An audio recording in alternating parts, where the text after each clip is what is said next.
Good evening. My name is Heather Barta. I'm the coordinator of Province 5, and I am thrilled to be here tonight. Part of the work of Province 5 is to work on building networks of people in specific ministry. So tonight we have a special training, and Leslie McKellar is going to tell us about that. Thanks, Heather. Hi, everyone. I'm Leslie McKellar. I'm a member of the Province 5 Executive Board, and I'm a parishioner at St. Francis in the Fields Episcopal Church in Indianapolis, Indiana. And in my role as a member of Province 5 Executive Board, Heather has asked me to kind of step in and oversee things for the moment around migration ministry. So we're trying to kind of figure out where all the resources are in Province 5. And I know there's been a lot of good work done in this area historically, and in recent conversations with Alison Duvall and Christina Rathbone from EMM, we learned about this new program, which we're really excited to share with you tonight. It's a new initiative that Episcopal Migration Ministries is putting together. And very simply, it's about finding ways for congregations to help asylum seekers as they navigate this country of ours and providing support, etc. So this is a really cool learning event. We're so happy to be able to partner with EMM on this. And so before I do a formal introduction, though, I thought I'd just take a moment here to open with a prayer. And I could think of no better prayer than to pick one from the Book of Common Prayer for page 814, which is all about for all sorts and conditions of men. So the Lord be with you. O God, the creator and preserver of all mankind, we humbly beseech thee for all sorts and conditions of men, that thou wouldst be pleased to make thy ways known unto them, thy saving health unto all nations. More especially we pray for thy holy church universal, that it may be so guided and governed by thy good spirit that all who profess and call themselves Christians may be led into the way of truth and hold the faith in unity of spirit, in the bond of peace, and in the righteousness of life. Finally, we commend to thy fatherly goodness all those who are in any way afflicted or distressed in mind, body, or state, especially for those whom our prayers are desired in this situation. That would be obviously our refugees and asylum seekers, that it may please thee to comfort and relieve them according to their several necessities, giving them patience under their sufferings and a happy issue out of all their afflictions. And this we beg for Jesus Christ's sake. Amen. So welcome Alison Duvall, who is the manager for church relations and engagement with Episcopal Migration Ministries, and the Reverend Christina Rathbone, who is the missioner for the Neighbor to Neighbor initiative. And we're so delighted to have you both with us. And with that, I'm going to hand it over to Christina so she can lead us through her presentation. Thank you. And I'm just going to pass the ball right over and hand it on to Alison to begin. Thank you so much.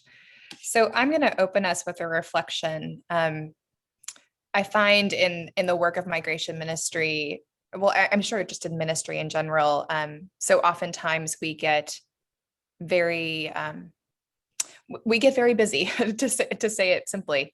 And I find it so important to continue to ground and root myself in the reasons why. And so I wanted to reflect on why we might be here tonight and propose that there might be a few reasons. The first reason that I would hope you all might be here tonight is because we know that we are called to welcome. And to say that is perhaps so basic as to be unnecessary to mention. We know that our sacred stories and our holy scriptures call us time and again to welcome and to care for the widow, the orphan, and the stranger. And we know that in the Episcopal Church, of course, we make our promise at baptism to respect the dignity of every human being and to love God and love our neighbors as ourselves. So I would hope that one of the reasons we're here tonight is because we continually feel the call and the urgency to make those baptismal promises real. I also want to propose that perhaps we might be here for even more deep and human reasons that our faith traditions do speak to. And even if we don't consider this or center this as our motivating factor to be here tonight or to engage in migration ministry, I want to propose that we might feel called to reach out and welcome, because we've all felt at some point in our lives the pain of loss, the disruption of catastrophes large and small, the unsettling of crisis, and even the paralyzing grip of fear. We know from our own life experiences that the Holy speaks to us, comforts us, and abides with us in our moments of despair. And so we're stirred to empathy because of the pain that we've suffered, however relatively small. I would also say that we feel called to welcome because we know that at the root, at the foundation of our Christian tradition is the idea that the holy, that God is relationship. The relationship of the divine Trinity is a relationship of the three persons together. We experience God, we can have a glimpse of God's kingdom when we are in relationship with our neighbors. That's where God enters, in that space between. I'd also say that because of what I've just mentioned, we know that welcoming is a community building work. It is a way to build relationships across difference. Welcome happens when we as individuals say, "Here I am, send me." When members of the community come together to care for one another and for their newest neighbors. We're here because we know that in our communities and in our larger society, the fissures of division grow deep and wide. And the only way that we can knit them back together is to foster relationships that are based in mutual care, those relationships where we meet God in the space between. That work doesn't begin on social media message boards or in the talking points of political leaders. It begins in the work that each of us do every day as followers of Christ, caring for one another and inviting others into this loving and redemptive work. The final reason I might propose that we're here today, in addition to what I've said previously, is because the time is now. The time is always now. The world today is in the midst of an ongoing displacement crisis of unprecedented proportions. Developing countries with fragile economies are hosting millions of refugees in the midst of a pandemic. The wealthy nations of the world have kind of moved the responsibility onto the shoulders of countries that are struggling to care for their own populations. And these wealthy and Western nations continue to enact restrictive policies, or they're simply not stepping up to the plate in the ways that they could, what with their robust economies and civil society and government systems. The United States federal government first began organizing its approach to forced displacement in response to the advocacy of the faith community, of local congregations, local parishes demanding that the government take action. Back in the late 1930s, our immigration system was based on racially restrictive quotas. There was no refugee resettlement program. There was no category of asylum seeker. Our government turned away refugees fleeing Nazi Europe. Many of you may have heard the story of the ill-fated MS St. Louis, which was a ship carrying nearly 900 Jewish refugees who were fleeing the Nazis. And that ship was turned away at the port of Miami, Florida, and later turned away from Havana, Cuba. This forced the ship to return to Europe, where nearly a quarter of its passengers died in the Holocaust. In the midst of those world events, that is just one example amongst others. And in the face of restrictive immigration policies that prevented people from seeking safety in our country, the church said, no more. The church said, local parishioners said, this is not who we are as Americans, and this is not who we are as followers of Jesus. And so the church began to raise money and advocate for refugees. That's where EMM's famous and well-known "In the Name of These Refugees, Aid All Refugees" poster came from. It actually came from Province 5. It came from the Diocese of Southern Ohio, which led the charge. And then the whole church joined in, along with Lutherans and Methodists and Catholics and Presbyterians and the Jewish community. They all came together to form what was the forerunner of today's refugee resettlement program. So the church's beginnings and the work of welcoming those seeking refuge began in the midst of world and political affairs where human rights and protections were being abused and ignored. The time we're in right now is not so different. So the time is now for the church at all levels, from those in local parishes up to those who work in the presiding bishop's office, to speak loudly and boldly and to get busy. That's really why Christina and I are here with you today. We're so grateful for Heather and Leslie helping to organize this, because the problem of forced displacement is massive. There's not much that any one of us as individuals can do to change global dynamics.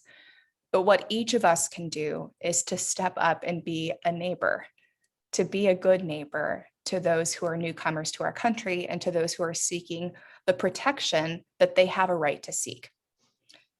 At the end of the day, this large and big thing is about human beings seeking safety, seeking a better life for themselves and their children, and seeking the opportunity to live and to breathe free.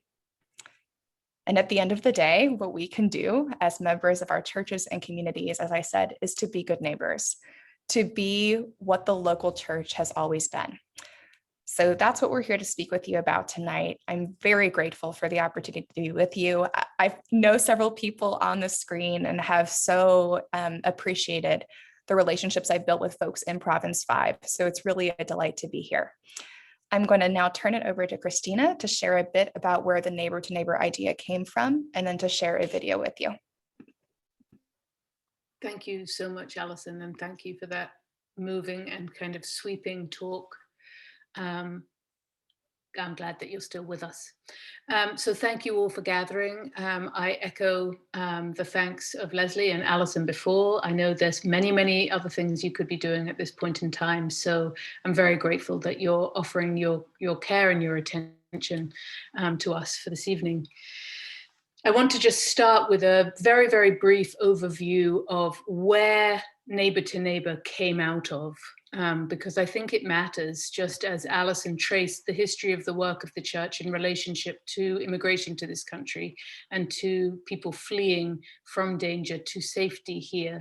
I think it's also important to trace where this new initiative grew up out of. And it grew up out of day-to-day work on the border with asylum seekers just south of the US in a big city in Mexico called Ciudad Juarez, where asylum seekers, as happened up and down the border in 2019, 2020, were trapped due to some of the programs that the last administration put in place. So there were 14,000 asylum seekers in the city who were trapped on that side of the city, sometimes for years, while they tried to ask for the protection of the United States, just to ask for the protection of the United States, which is a right enshrined in US law and international law. I was there working as a priest through the Diocese of the Rio Grande, which abuts the border there. And I was working with a group of asylum seekers who were living in one of the tent cities you may have seen stories or heard about on the news. Families, mothers, fathers, and their children living out on the street, literally on the sidewalk, with not so much as a tent. Some people had a tarp, some people had a blanket, many people didn't, for months and months and months and months and months. Through that work, which became very multifaceted and quite searing and always traumatic, but also extraordinarily blessed and utterly transformative, we had the blessing of God that ushered some of the people from that community through the checkpoint into the States, where they were finally able to ask for asylum, and they were released into the States to pursue their asylum cases across the country. prior to that, I had imagined in a rather naive way that asylum seekers would go to the big cities in our country. It's absolutely, completely false. Asylum seekers go to tiny, weeny little towns. They go to rural areas. They go to big cities. They go, one woman I know went to a Native American reservation. They literally go everywhere across the country. And as this little community who'd been living in one city block, all of us together for many months, as they dispersed across the states, I would receive messages, text messages from them with various requests for information and assistance from these places across the country, right? And each request different because each person different and each person's needs different. So the example I always give is one mother was desperate, her son was deaf, and she was desperate to get the special needs assistance that her son needed. And she didn't know how to access that in this little town that she lived in. I don't even remember which state, a state I've never been to before. And of course, I was in no position to help her because I'd never been there. I didn't know what the school system was. I didn't have any information to give her. And it was then that I thought, the church is there though. The church is everywhere, in every town.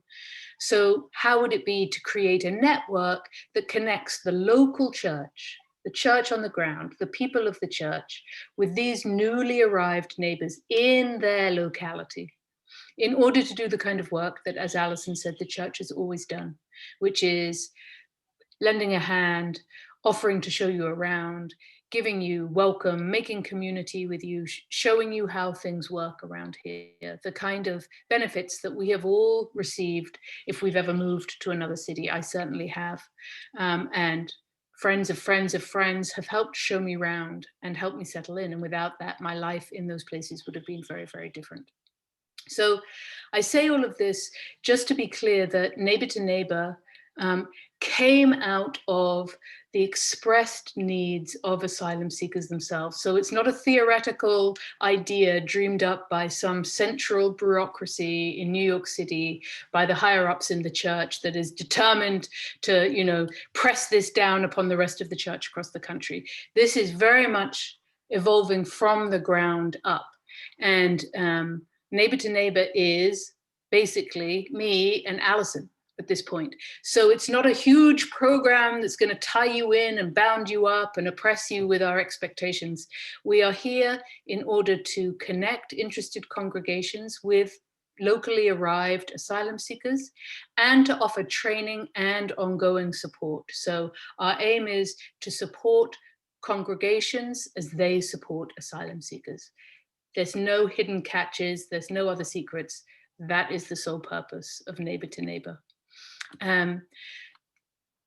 Taking up Alison's question as to why and the grounding power of that question, why do we want to do this? Of course, for the well-being of asylum seekers, who are almost always the leaders in the community. They're the people who flee because they refuse to go along with corruption, because they refuse to go along with the invasion of drug activity. These are the people whose lives are endangered and who risk everything, including the lives of their children, for their uprightness in the world, because they will not cave. So of course, we want Neighbor to Neighbor to benefit them, but we know too that relationships across difference of this kind transformed us, and know that it will transform people who are lucky enough to be connected with an asylum seeker and be able to build relationship with them. So we know too that it will resurrect the church. Again, the way resurrection always happens, which is from the ground up, through the power of the incarnation, through relationship across difference, person to person, neighbor to neighbor.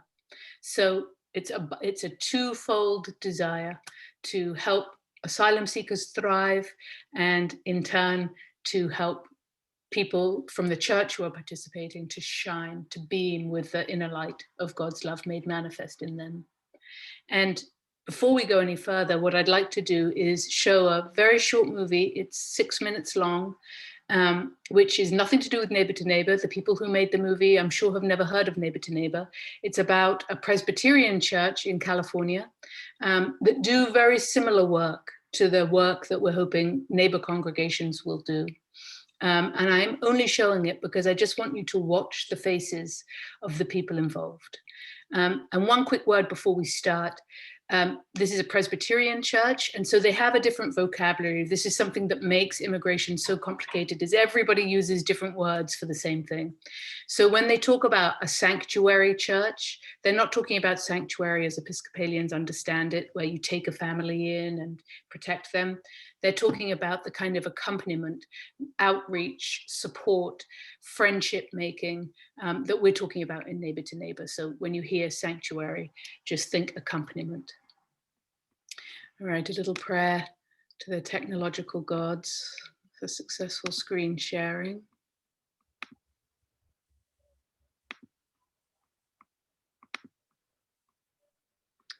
Okay, here we go.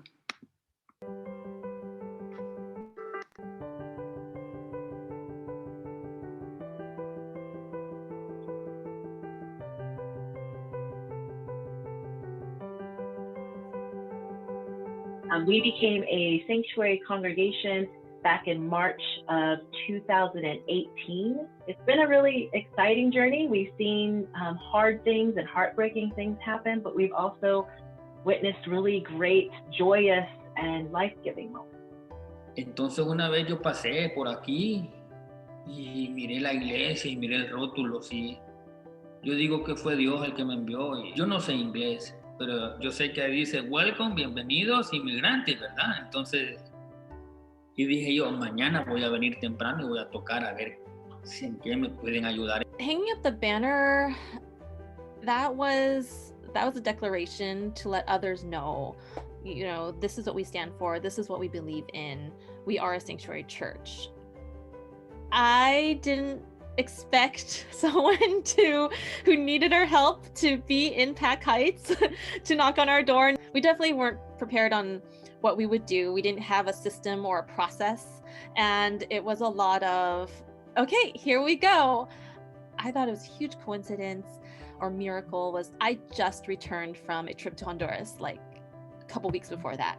So I had learned so much about what that individual was fleeing from right before he knocked on our door.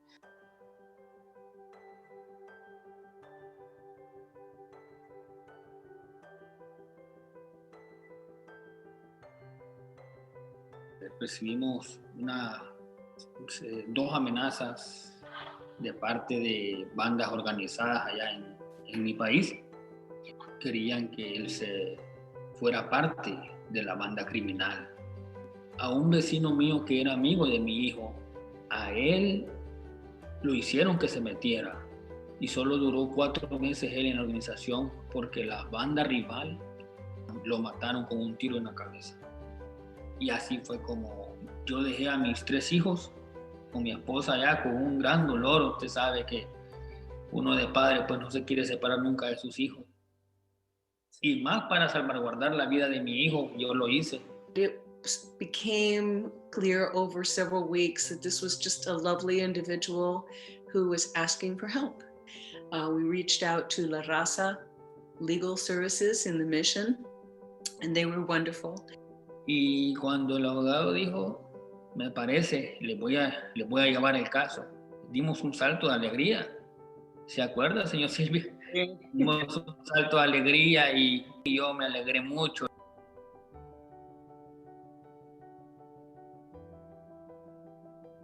Cuando había oportunidad de ir a corte, siempre íbamos un grupo de la iglesia de Calvary a acompañar para que se diera cuenta Alex que lo apoyábamos a él 100% y también para dar la señal al juez que Alex tenía una comunidad que se preocupaban por él y su hijo y que lo apoyaban, y eso es una cosa que nos hemos dado cuenta que es muy importante.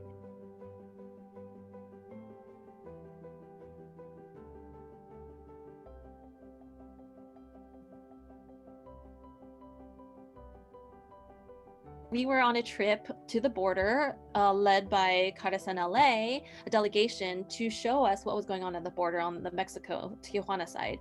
And then I just happened to message Sylvia and ask her, hey, isn't Alex's family somewhere, like where in Mexico are they? through Alex and Sylvia, we got connected with the rest of his family and just happened to meet up with them. I mean, and the other piece of it too was the lawyer who decided to represent them down in San Diego. I mean, that was through one of our other sanctuary team members.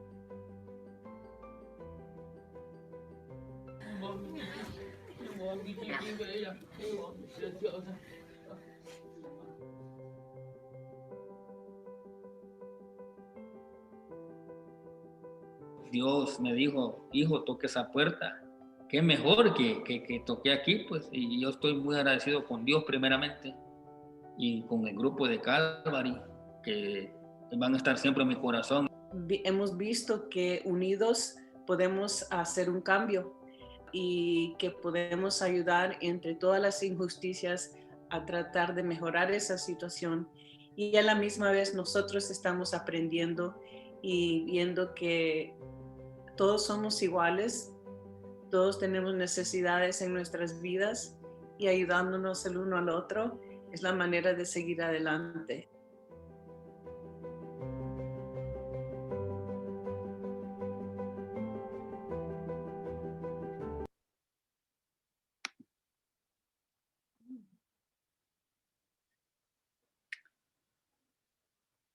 So that's the story of one little church and the very, very small work that they did with one family who arrived on their doorstep.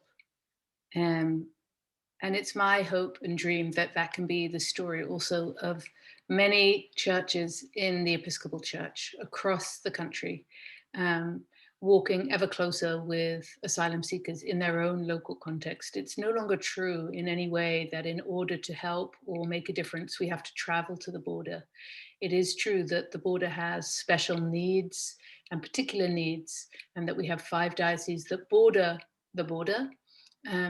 But the border is now everywhere in the States, and people who have suffered because of the border are everywhere in the States, people who carry that burden on their shoulders. And so if we want to make a difference, we can do it right in our own neighborhood. And so again, I thank you for being here today to learn just a little bit more about Neighbor to Neighbor, which is our way of helping local congregations come into relationship with newly arrived neighbors from across the world. So if there aren't any pressing questions or comments now, and I'm happy if there are any, if there aren't any, we'll move, if you all agree, to a sort of step-by-step outline of what Neighbor to Neighbor actually is and how it works. Does that make sense to folks for the next thing? Great. So Alison, if you could pull up a slide, and please, Alison, jump in whenever you want with this. So combating isolation, creating community, building a sense of belonging. This is the work of the church since the church began. So there's nothing new here. There's nothing radical. It's not a big, bold political statement. It's simply doing the work that the church has always been called to do and extending it now to people who have newly arrived and may not know quite what the church does or how we do it in this new community that they've landed in. So Neighbor to Neighbor is not so much a program, but it's truly a network comprised of congregations that are trained to accompany and walk alongside newly arrived asylum seekers. So the relationships that we dream of being born and being supported through this are informal, they're non-legally binding. We're designing the trainings to support congregations so that the relationships they build with their new neighbors can be long-lasting and mutual. So through these relationships, again, we seek to support asylum seekers the way we've always supported people who've newly arrived in our community. If you whittle that down, we came up with these 4 areas. Love, fundamentally, our own and the love of Jesus. Friendship, making that love manifest in the world. Guidance in a practical way. This is where the best supermarket is. This is the after-school center. This is where you can study English. This is where you may be able to get legal assistance and assistance as needed. What is it that they need, the family that I referenced before? You know, special care for their special needs son. What is it this particular family needs, and how can you help them find the solution to those needs in your town, in your city, in your state. And as Christina mentioned earlier, the work that always happens when God calls us into new relationship is transformative. It brings us closer to the heart of Jesus. It brings the divine into our lives in new ways that we didn't see breaking through. So while the focus is on preparing congregations to provide support to asylum seekers who will truly benefit from that friendship and that community that walks alongside them as they go through the legal process, we know that this will also transform the lives of members of congregations. So again, this work is rooted in the local community, in the incarnate power of individual relationships. This is a very, very simple thing. It's so simple, it almost feels a little embarrassing to have to explain it this way. But it is also a supported way for Episcopalians to accompany newcomers to our country. So again, it's not only connecting, but it's offering training and ongoing support that lasts as long as the relationship with the asylum seeker lasts. So here's how it works, the step-by-step that I'll let Christina lead you through. Thank you. So the first step is coming to a learning event like this, hearing a little bit about Neighbor to Neighbor. And then if you choose to, requesting a discernment booklet, which we send to you via email, that you can then use as a guide to discern in a group or a team in your congregation to see if Neighbor to Neighbor seems like something you might want to join with. And then once you choose to join Neighbor to Neighbor, we move into the training section. But I do just want to say, we are very clear that no, we don't want to join Neighbor to Neighbor. Instead, we want to do this other thing is a wonderful answer. We're not empire building here, we're just offering. So the discernment booklet, like everything we do, is very much take what's useful, leave the rest. And if it leads you on another path, thanks be to God. That path is given to you by God, and maybe the discernment booklet was useful in helping get you there. After you decide to join Neighbor to Neighbor, you enter the training part of our network. This is an 8-week course, skill-based trainings, where we meet every other week in a group. A cohort, a training cohort, is made up of at least 2 different congregational teams. So you're building community, not only amongst yourself and more broadly in the community around you, but also with a congregation, likely from another state, another diocese, certainly another town or city. So we're all about building community in as many ways as we can. And then those conversations are facilitated by me or another representative of Neighbor to Neighbor. And when we come together every other week, we basically do the work of integrating what we've learned at home and in our home teams, where you do the skill building work together in your team. So we begin every meeting with prayer and then with Lectio Divina, so that we can sync from our head to our heart, or the place where our heads meet our hearts, and so that our meetings can proceed in that place, bringing always our day-to-day reality up close to the reality of the gospel.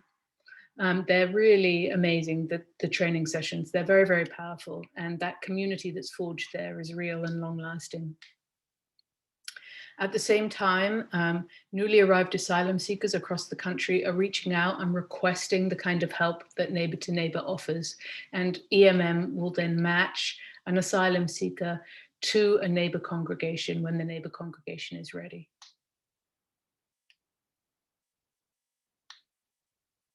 Once the relationship is established, neighbor congregations are offered bi-weekly ongoing support. Again, this involves some skills building on an as-needed basis. These cohorts are small, so if you need a particular training in a particular element of the work that you're discovering is needed, we can offer that.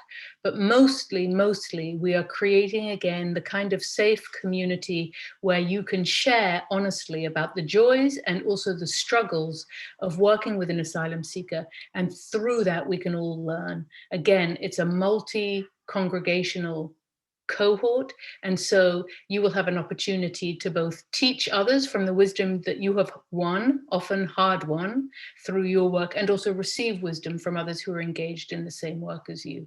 We've learned over time, and certainly my work with asylum seekers and with homeless folks before that, that it's very, very important to have this kind of support if these relationships are going to break us open and not just break us down. And we're not after anybody breaking down and burning out here.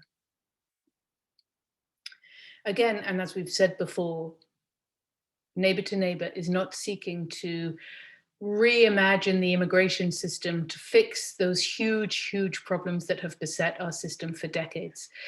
I pray for the people who are doing that work every day, but Neighbor to Neighbor is not engaged in that work. Instead, we're committed to helping small groups across the country do the small, real work of supporting their newly arrived neighbors as best as they can for as long as the neighbors request it. So again, small, real work rather than big, grand promises. And we know from Jesus's example that small, real work is the stuff of transformation, right? It's the stuff that lasts. It's the stuff that's real. I just said all of this. It's the stuff of the kingdom of heaven is just another way of putting it. So we do it because in part, of course, we know that we have much to offer. We are, most of us, or many of us, citizens of this country. We have papers, we're able to work, we're able to worship freely, we're able to live our lives without daily specific threats to our lives and the lives of our children. We have much we can share, but we also need a ton. It's not that we have everything to offer and asylum seekers have all the needs. We also have needs, and asylum seekers also have a ton to offer. So we'll receive as much as we give, more, way more. We do it because we need to. So what would the next step be if you wanted to consider becoming a neighboring congregation? And please remember at this point that just because you become a neighboring congregation, you know, there's no legal contracts here, there's no signing on the dotted line. So it doesn't mean if you decide to join the training, it doesn't mean you're signing up for the whole big long journey. But the next step would be to request a discernment booklet, which would be sent to you. You could then just read that and use what you like from that to lead a team in your congregation, or as different individuals from different congregations can also form to shape a team, to really delve a little more deeply into trying to figure out why you think you might want to do it, why this might be a good fit. And then when you finish the discernment, at a time and a pace set by yourselves, you reach out to us. We'd love to hear yes or no. And if it's yes, then we'll put you in a training cohort. So it's a step-by-step kind of thing. This is my email, crathbone or Crathbone, pretty hideous email, but that's okay. Crathbone@episcopalnetworks with an s.org, networks. And I'll put that in the chat when we stop screen sharing. So that is the simplest version of Neighbor to Neighbor as we've conceived it. And we're at the very early stages. We've got just 2 training cohorts at the moment. We're doing a lot of learning events like these. And we'd love for you to join us, or at least to discern about joining us. And right now, I think it's important. I've talked way too much. So over to you all. What do you have? What questions do you have? What concerns do you have? What makes you curious? What turns you off? What gets you excited? Over to you. I did have a question, if I may. And I think you actually clarified it there towards the end, but if you could just make it clear for me. Let's say, I am very interested in doing the discernments, but perhaps I don't have anybody in my parish, but in a neighboring church in the diocese, a couple of people there. So then we could just form like a small group and basically be the diocesan group of Neighbor to Neighbor. Yep, you could be a diocesan group. You could be any kind of group you want. We require a minimum of 3 people, awesome. And we've said a minimum of 3 people, but actually, the more that we're doing this work, when I say minimum, that is the absolute complete minimum. And that team will have to grow. To be honest, 3 is not enough. When you're matched with an asylum seeker, that team will have to grow. Otherwise, you're all going to get exhausted. But to begin with, yes, a minimum of 3. And it can be, we've had a group, we've had a big church, which has many people who want to be on a team. And then one lonely guy from another church where no one wants to be on the team. So he goes and joins that team. However it works out. Absolutely, yes. Many years ago, probably 20 years ago now, the Episcopal Church I was a member of did some similar work with actually refugees from Myanmar who had been granted asylum. It sounds like this is different, that you are working with people who have not been granted asylum. They actually had an assignment with Lutheran Social Services, and we were extra support. But this sounds like you're more starting from scratch. Is that about right? I'll let Alison answer this more fully, but just because I can give the simpler answer, only because my understanding is not as profound as Alison's. But yes, so asylum seekers are people who are living in very similar circumstances to refugees, and they have had to pass what's called a credible fear interview to prove there's credible fear of them being persecuted in their home country. And they are all here legally, but they haven't yet attained the status of asylees, but they haven't yet been granted asylum. There's a huge backlog in the courts, and that process takes years. So when people are granted asylum and they become asylees or refugees, they then get a whole bunch of benefits and assistance from the government. Asylum seekers, because they haven't yet been granted asylum, are here legally. After 180 days of applying for asylum, once they're here, they're allowed to work, but they are not eligible for any of those benefits that refugees are. So it's not really starting from scratch. They're just at a different place in the system, and they have and there's a ton of them, and they have far, far less opportunities and government support. Alison, what did I miss? No, that was perfect. I just 2 things, I suppose, in addition. You're right, Margaret, that the folks that you would have worked with who were assigned to Lutheran Social Services, they would have come through the U.S. resettlement program. Right. So they were asylum seekers. They fled to another country. They were given refugee status by the United Nations, presumably, and then were referred for resettlement. So that's a completely different pathway. EMM is a resettlement agency, and we have 12 local offices across the country who do that work, similar to what Lutheran Social Services would have done in the case that you mentioned.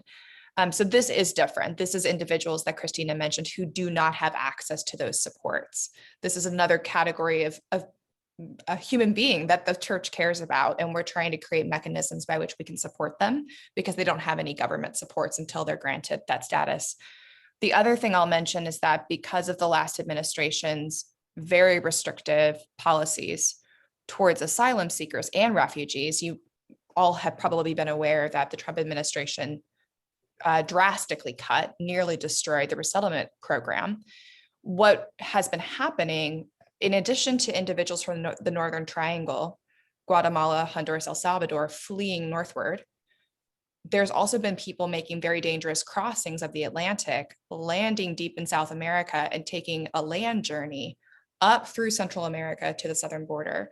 So it's not been a huge amount that's been coming through my email inbox, but I'm aware of several different Episcopal congregations or affiliated groups that have been engaging in support for asylum seekers from places like Angola and the Democratic Republic of Congo, who made that ocean crossing, then walked north. And hopefully with this administration's changing policies, we won't see the pressures that those families are feeling to get out of the desperate situations that they're in.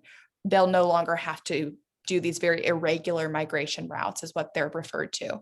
Hopefully we're getting back to a time of more safe, orderly, and regular migration. That's the goal anyway.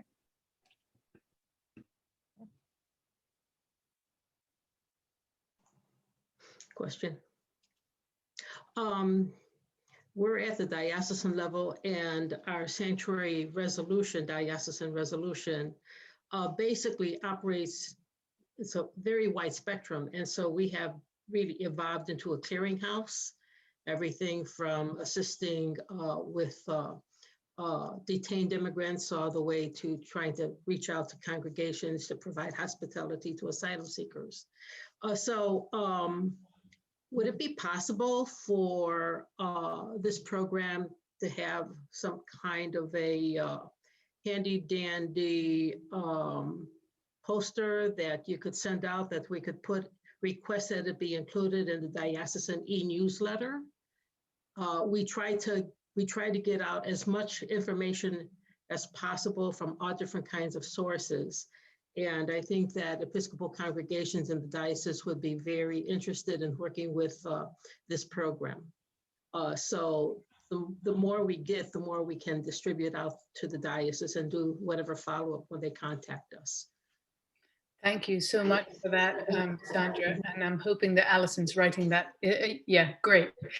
So yes, of course, we will get that to you. And we would also, this is the first time we've done one of these learning events for a province. More typically, we work at the diocesan level. So we would be delighted to work with you as well to give a learning event for anyone who's interested in your diocese. So rather than a piece of paper, one among many, we could have the piece of paper announcing a learning event, and then people could come and hear firsthand, which I just always think give and take conversation is better than one way. But either way, and if my email's there in the chat, so please reach out, and I'd be really, really happy to do whichever you think is best. Delighted, in fact. Thank you.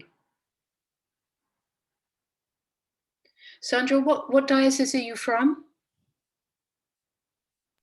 We are in Chicago, and the diocese passed the sanctuary resolution at the 2019 convention.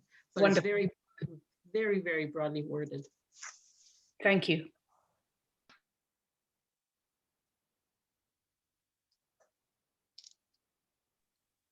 I just wanted to say, as someone who serves a purple congregation with just as many, deep conservatives as deep liberals, I appreciate the person-to-person, the relational aspect of this, because it's a much easier sell to say, here's a person who's hurting that we can help, than it is to say, here's a letter writing campaign about, a policy change or whatever that needs to be implemented. So that makes my life as a rector of that sort of parish really easy. With this thing that we've been working with, that Alison's aware of, it was really easy to show up to vestry and be like, hey, here's a guy who's hurting, who's been away from his family for 3.5 years. Here's what I and a couple others are doing to help him. And even my most conservative vestry members like, that's awesome. How can we help? Whereas I showed up and said, here's this policy thing I'm trying to change. They'd have been like, no, maybe not so much. So anyways, this really helps, I think, bridge the gap for those of us that are not in easy political situations. So. Thank you, TJ, for sharing that. That's good to hear.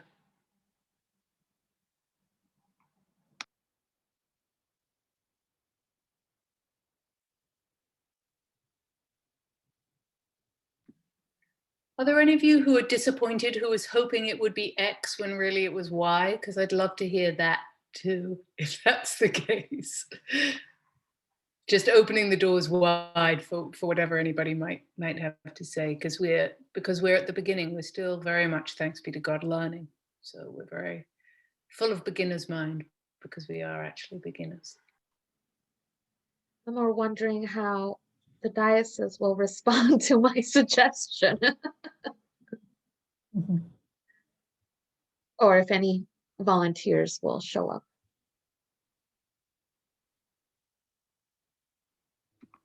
I had someone who I served with in the homeless community in Boston several years ago, who used to pray every day to thank God for his future wife. He really wanted to get married.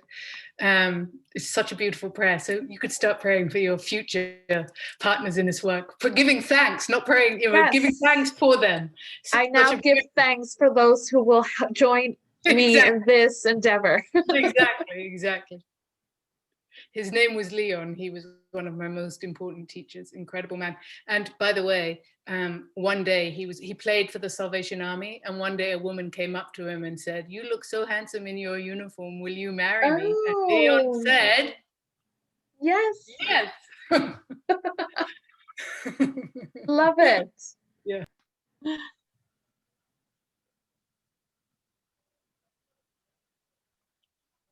Actually, to your point, Armida, this is Leslie. I'm hoping that, in the next month or so, that we can also convene again to kind of debrief and discuss where do we want to go at the province level and discuss how we can support each other.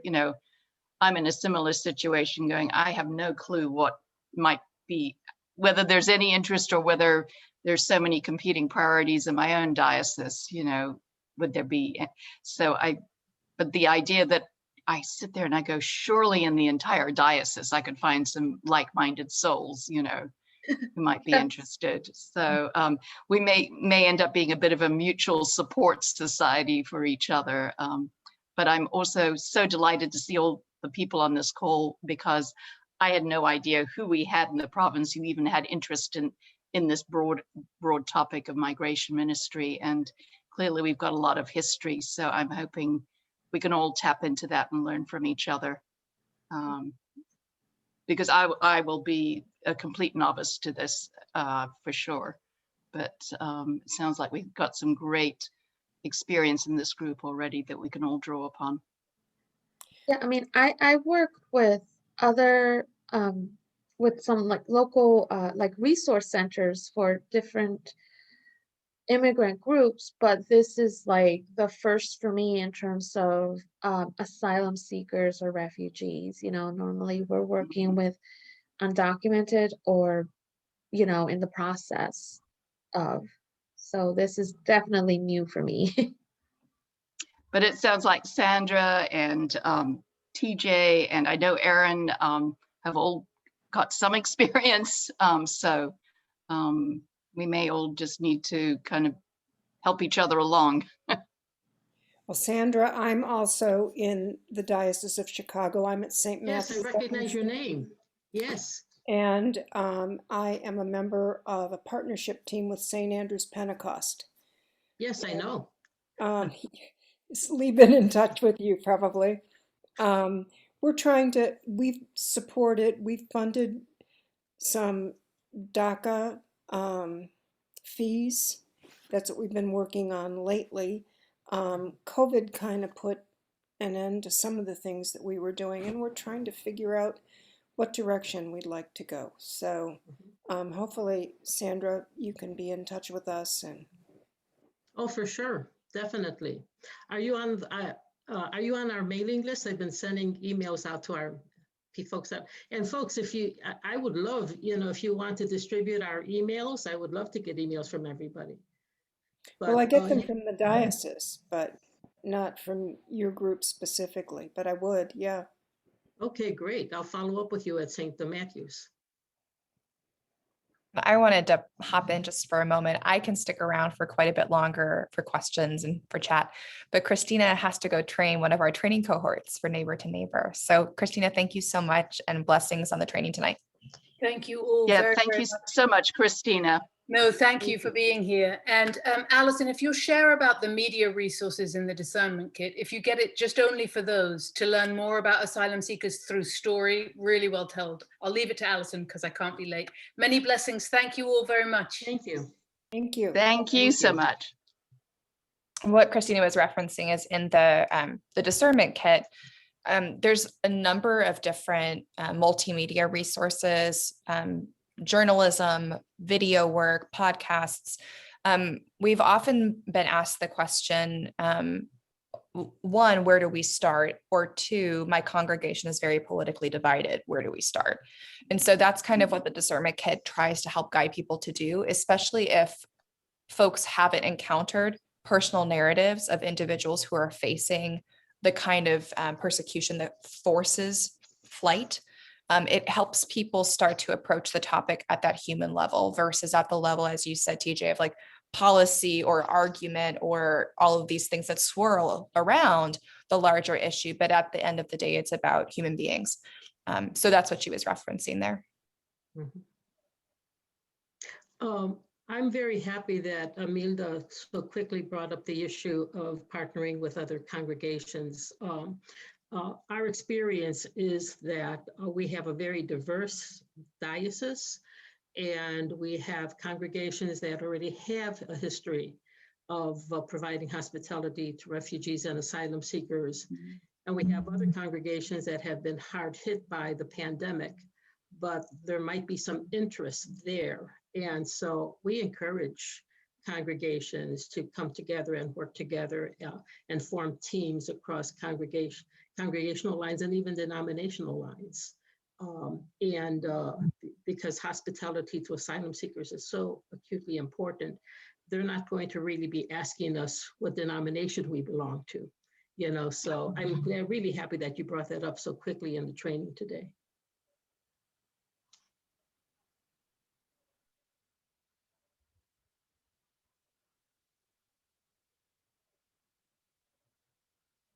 Any other questions or comments from anyone?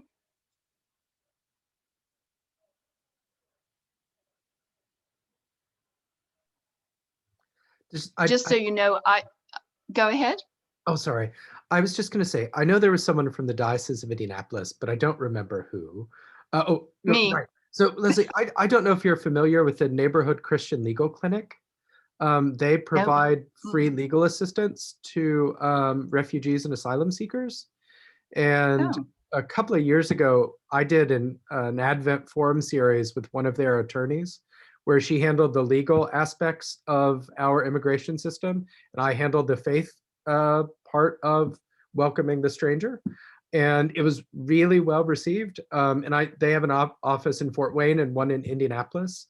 And so I would just offer that as a resource to you there, because it was really, really good. And they've got some really talented attorneys and folks who are really committed to helping welcome folks and for free navigate the legal system here in the state of Indiana. So. Oh, fantastic. Thank you for that lead. Wonderful. What I'm going to commit to doing is following up with all of you after this to just kind of get some feedback, as it were, and kind of figure out, you know, what are you doing right now? What would you like to be doing in this space? And then also probably aim to have a Province 5 network meeting around this topic sometime in the month of June. So we can also, you know, there's this, but, you know, how many are interested in this particular initiative? How many are doing other good work? What is it? I'm just trying to get my arms around what we're even doing in the province. So we can then figure out a way forward. So I believe Heather has all of your emails because of it, you know, your kindness in participating tonight. So I should be in contact with all of you, and we'll see where we go from there. Any other final comments or questions? Allison, thank you so much for being here this evening, giving us your time. And I will convey my thanks to Christina properly afterwards, but so inspirational what you guys have shared with us. I really love the way you gave us the kind of the why first before you gave us the information. That was very powerful, and definitely given us some food for thought. So appreciate that, and we'll see where God's leading us here. Thank you. Well, So I wanted thank to you say so thank much. Yeah, I wanted to say thank you to you all. And I was thoughtful in what I wanted to do with my opening, because part of me regrounding myself in this work as an individual Episcopalian has to do with looking back at the history of the church and the work. And I did want to make the very clear point to you all, it came out of your province. It's something very much to be proud of. All of this work grew out of Southern Ohio. And then it kind of rippled across the church. So go Province 5. I'm from Province 4. Don't tell my province, but go Province 5. Well, thank you, because I did not know that. So that was very cool. Heather, I think you were going to wrap things up for us. Absolutely. I want to say thank you as the coordinator of Province 5. I am always thrilled when Province 5 is doing the fun, interesting new initiative pieces. So I'm glad that you were all here. So let us pray out and then I'll stop the recording. And if you have anything further, we can chat then. So God be with you. Also with you.